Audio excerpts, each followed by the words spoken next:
Keep it high, keep it tight. It's JMorse the Review Guy, back to bring you another review, and this one is a huge one.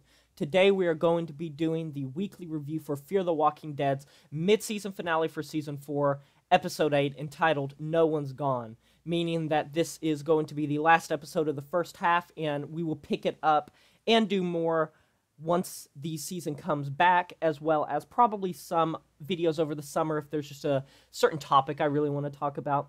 So this was a huge episode.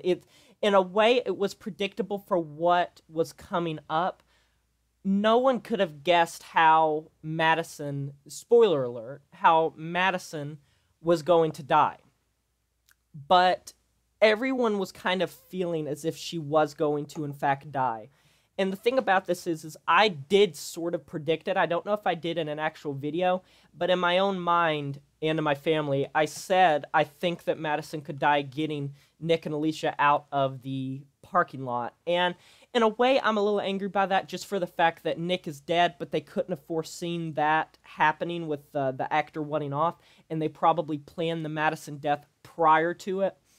But this episode was epic from start to finish in terms of how they filmed it. I think that I really like the cinematography of the stadium, and the Charred Walkers were awesome.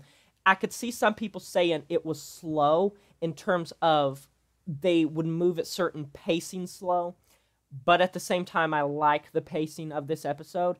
And the interesting thing about this is we get quite a few big bombshells in this. So Charlie is taken over to the next half. I really like the thought of that because I'm very interested to see what they're going to do with her character going forward, because I wasn't really sure whether or not they were going to keep her around or not, but now we know for a fact that she is going to be brought into the second half. I have to say, the most enjoyable thing of this episode, in my opinion, except for the final scene, which we'll get to in a minute, I really loved Morgan walking into Alicia's gun and giving his little speech. That was amazing. Props to Lenny James, and that was just such an epic scene. And I really also got to hand it to Alicia Debnam Carey, the actress that plays Alicia. Honestly, all of the actors in Fear the Walking Dead are really amazing, and I have nothing but admiration, especially for Alicia and Morgan in that scene. They're actors, Lenny James and Alicia Debnam Carey. But even though that's probably my favorite scene, I like how they shot Madison's death scene. And I'm not just talking about the slow motion parts where it was kind of them remembering it, but as a writer, I like the thought of them kind of remembering it and talking to Althea in the camera, and having this slow motion type of remembrance hazy type of look to the film. And I loved that. And all of the emotions on Coleman Domingo, Danai Garcia, and Alicia Debnam Carey's faces, they sold that scene. They looked really sad. They looked into it. They were crying. And I have to say, good job to the actors and actresses in this episode. They all did a phenomenal job. Obviously, this is Madison's last episode, so that's obviously sad. And I'm curious to see where the series is going to go from now, because it looks to me that the next half, they're going to do something that revolves heavily around some sort of really bad storm, maybe a tornado. I mean, Texas and Oklahoma, correct me if I'm wrong, are prone to them.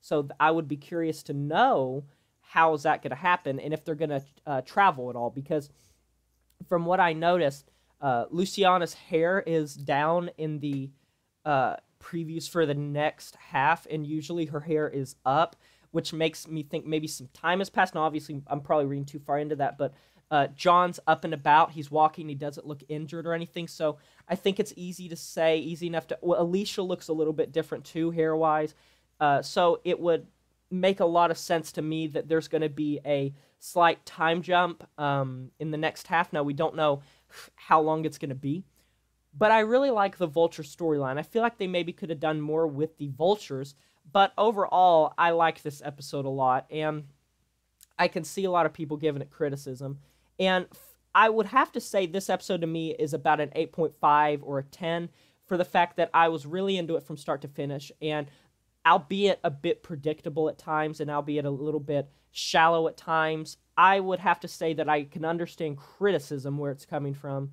but for me, I like this episode, and I'll probably do a Fear the Walking Dead like next half prediction video, or like what I want to see in the next half.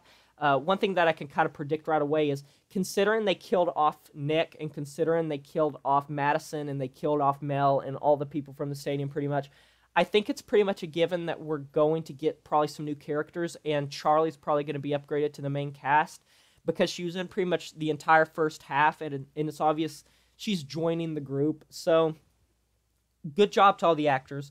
I like this episode, but I'd like to hear what you guys think, and I'll talk to you guys next time. But until next time, this has been Jay Morse, the Review Guy, and I'm signing off. Oh, one thing I forgot to say.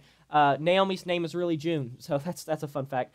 Anyways, I'll talk to you guys next time. But until then, my name is Jay Morse, the Review Guy, and I'm signing off saying farewell. Oh no, what your mama gonna say when I tell her that I broke no heart? It's just things not the way that they used to be. Oh no, now you crying on the bathroom floor, and I guess it's the end. Well, I lost my mind and I lost my best friend.